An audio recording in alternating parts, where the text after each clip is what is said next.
तुम्हारी हकीकत हाल के लिए तुम्हारे अमाल ही गवाह है। अगर तुम्हें उम्दा मेवा चाहिए तो अच्छे किस्म का दरख्त लगाना होगा।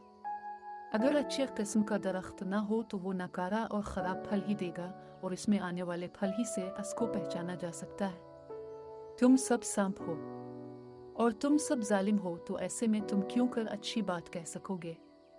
तुम्हारा दिल जिन बातों से भरा हुआ है, तुम्हारी ज़बान वही बात करेगी। एक शरीफ अलनफ्स आदमी अपने दिल में नेक और अच्छी बातों ही को जगह देता है। इस वजह से वो अपने दिल से निकलने वाली अच्छी बातों को ही बोलता है। लेकिन एक वो शख्स जो बुरा और जालिम हो, तो वो अपने दिल में सिर्फ बुराइयों ही का ज़ख़ीरा करता है। इस वजह से वो वही बुरी बातें ज़बान से निकालेगा जो इसके दिल से निकलती हैं। और मैं तुमसे कहता हूँ कि लोग गफलत और लापरवाही से जो बातें करते हैं, इनको इंसाफ और फैसला के दिन हर बात की जवाबदेही होगी। तुम्हारे ही